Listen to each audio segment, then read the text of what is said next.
국정협의회 첫 회의가 지난 20일에 있었습니다. 첫 단추가 끼어진 만큼 연금 계획에 대한 합의가 신속하게 이루어지기를 기대합니다. 지난 국정협의회에서 정부와 민주당은 전향적인 입장으로 연금 계획을 타결해 보려고 했는데 국민의힘이 또 고집을 부려서 합의가 되지 못했습니다. 국민의힘의 특기 같기도 하고 그러긴 한데 한번 얘기를 했으면 웬만하면 그 얘기를 지켜야 되지 않습니까? 분명히 작년에 44% 얘기를 했습니다. 국민의힘이. 그럼 민주당은 50% 얘기하다 제가 40%로 소득 대체율을 낮추는 것을 얘기했고 1% 차이인데 그 부분은 협의할 수 있다 이렇게 말씀을 드렸습니다. 다들 기억하실 겁니다. 그런데 권영세 비대위원장께서 갑자기 42%를 들고 나왔어요. 하지 말자는 거죠. 이런 식으로 정치하면 되겠습니까? 더군다나 야당도 아니고 집권 여당 아닙니까? 이런 식으로 사실상 연금 개혁 안 하려고 하면서 겉으로만 하는 척 이런 거 하면 안 됩니다. 그 야당도 그런 짓 하지 않습니다. 여당이 산당이 돼서 그런지 모르겠는데 그러면 되겠어요. 여러 차례 말씀드렸지만 저출생 고령화 위기를 헤쳐나가기 위해서 국민연금 제도 개편은 반드시 해내야 됩니다. 최대한 빨리 처리하기를 기대합니다. 자꾸 요새는 제가 웬만하면 이런 얘기 안 하려고 하는데 자꾸 국민의힘 태도를 지적하지 않을 수가 없어요. 한 김에 한 번 더 하겠습니다. 이 상속세 개편에 대해서 또 말이 많습니다. 2024년 정기회에서 상속세를 개정 논의할 때 정부가 이렇게 최고 세율을 인하하자, 즉 최고 세율 구간을 지금 50%인데 40%로 10%포인트 낮추자 이렇게 얘기했습니다. 그리고 최대 주주 보유 주식 할증 평가를 폐지하자 이런 주장을 했어요. 이 두 가지 주장밖에 안 했습니다. 최고 세율을 내려주는 것, 또 최대 주주의 경영권 프리미엄에 대해서 할증 평가를 하는 것을 폐지하자. 그 폐지하면 득보는 사람 누굽니까? 그 서민들이 득보입니까? 우리 국민 중에 최대 주주 돼서 경영권 프리미엄 누리는 사람 몇 사람 됩니까? 그리고 최고 세율 얘기하는데 50%를 내는 최고 세율은 시가로 따지면 한 60억 주면 됩니다. 60억. 기초공제하고 뭐 이런저런 공제하고 60억 넘는 사람 얼마나 돼요? 그게 서민입니까? 지금 민주당은 기초공제 또 일괄공제를 좀 줄이자, 좀 늘리자 그런 겁니다. 28년 전에 5억 해서 합산 10억 아니었습니까?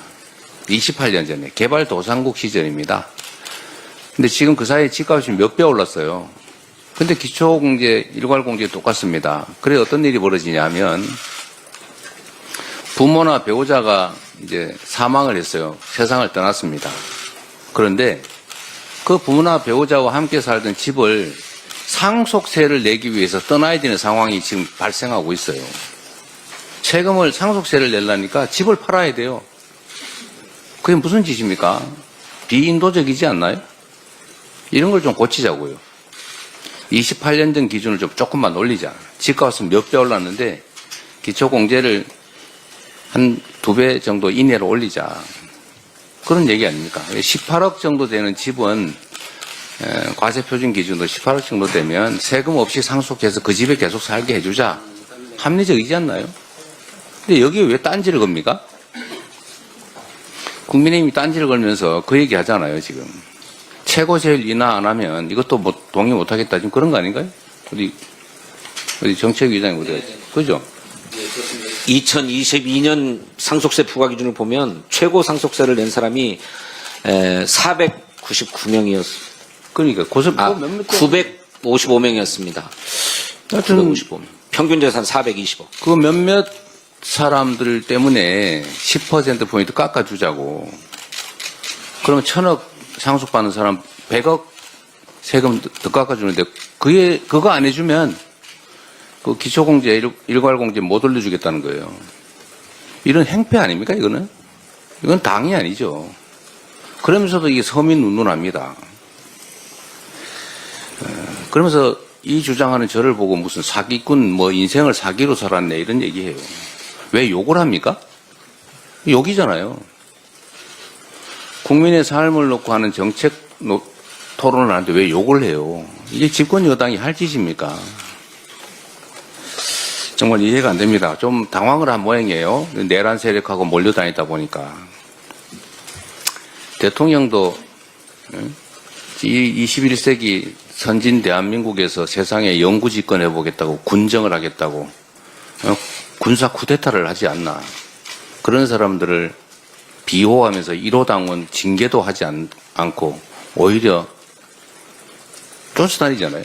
동조를 하지 않습니까? 지금 권영세 비대위원장이 아주 대놓고 다시 12월 3일이 오더라도 자기는 계엄 해제 의결을 하지 않겠다. 지금 그렇게 얘기하지 않았어요? 뭐 표현도 틀리다고 어떻게 잡을지 모르겠는데 하여튼 그런 취지였어요. 이게 극우 아니면 뭡니까? 어쨌든 이 상속세 문제를 얘기하다 보니까 상식도 없고 정말로 극소수 기득권, 그중에서도 아주 극소수의 기득권자를 위해서 불법, 부정, 부도덕 행위 아주 감행을 일상적으로 합니다. 이게 무슨 보수 정당입니까? 이건 보수가 아니죠. 보수는 합리적인 가치와 질서를 지키는 걸 보수라고 해요. 기득권을 지키는 건 수구라고 하죠. 근데 이제 수구를 넘어서서 범죄 집단을 지켜요. 내란 수계를 지킵니다. 이런 건 보수라고 하지 않고 극우라고 하는 거예요. 극우 정당 맞지 않습니까? 전에 내란의 힘이라고 누가 주장을 했더니 왜 그런 말을 하냐고 화내던데 이젠 내란의 힘 이상으로 극우의 힘 된 거 아닙니까? 극우의 힘으로 어떻게 이 나라 국정을 책임지겠어요? 심지어 욕설까지. 제가 국민의힘 정말 정신 차리시기 바랍니다. 제가 국민의힘을 위해서 하는 말이 아닙니다. 이 나라의 미래를 위해서죠. 이 나라 정치의 한 축을 맡고 있지 않습니까? 그런데 이런 태도로 어떻게 하시려고 그래요? 정신 좀 차리시기를 다시 한번 권고드립니다. 합리적으로 정책 토론하기를 기대합니다. 이상입니다.